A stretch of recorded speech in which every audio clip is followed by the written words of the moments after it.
आज हम सीखेंगे केंद्रीय प्रवृत्ति के मापक, माध्यक और बहुलक के बारे में।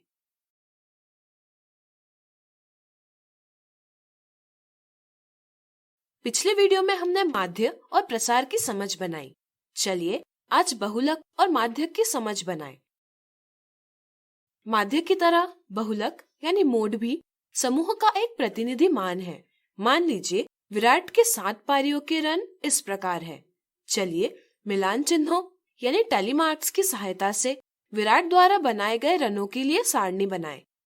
हम देखते हैं कि सबसे छोटी संख्या 59 सिर्फ एक बार आई है, इसलिए हम इसके सामने एक खड़ी लकीर खींचेंगे। इसी तरह हम 65 के लिए भी एक खड़ी लकीर खींचेंगे। चूंकि 70 3 बार आया है, इसलिए हम 3 खड़ी लकीरें खींचेंगे। इसी तरह 85 2 बार आया है, इसलिए इसे निरूपित करने के लिए 2 खड़ी लकीरें खींचेंगे। अब हम देखते हैं कि प्रेक्षणों के इस समूह में सबसे अधिक बार आने वाला प्रेक्षण 70 है। इसे हम समूह का बहुलक यानी मोड कहते हैं। अब मान लीजिए हम रनों के इस समूह को आरोही क्रम में या अवरोही क्रम यानी असेंडिंग ऑर्डर या डिसेंडिंग ऑर्डर में व्यवस्थित करते हैं। हम देखते हैं कि यह 70 मध्यमान यानी मिडिल वैल्यू है। यह मान प्रेक्षणों को 2 बराबर समूह में विभाजित करता है, जिनमें से प्रत्येक में 3 प्रेक्षण हैं। आंकड़ों को आरोही या अवरोही क्रम में व्यवस्थित करने पर उनके बीचों बीच आने वाला मान यानी मध्यमान ही माध्यक यानी मीडियन होता है। यह बहुलक और माध्यक एक ही प्रेक्षण है, लेकिन प्रत्येक स्थिति में ऐसा नहीं होता।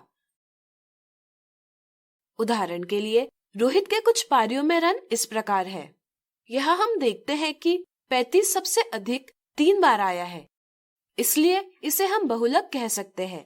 लेकिन प्रेक्षणों को आरोही क्रम में व्यवस्थित करने पर मध्यमान 29 प्राप्त होता है, यानी कि माध्यक 29 है। इस तरह यहाँ बहुलक और माध्यक बराबर नहीं है।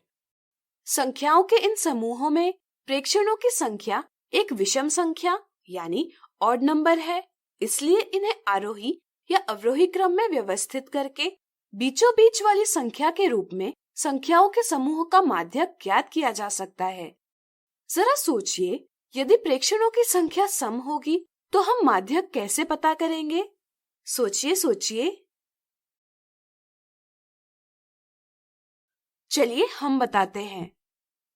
यदि समूह में प्रेक्षणों की संख्या एक सम संख्या यानी इवन नंबर है, तो ऐसी स्थिति में माध्यक प्राप्त करने के लिए हम संख्याओं को आरोही या अवरोही क्रम में व्यवस्थित करते हैं और बीचों बीच वाली 2 संख्याओं का माध्य प्राप्त करते हैं, जैसे 21, 23, 27, 29, 35, 35। इन 6 संख्याओं में 27 और 29 बीचों बीच की 2 संख्याएं हैं, जिनका माध्य 27 धन 29 विभाजित 2 बराबर 28 है।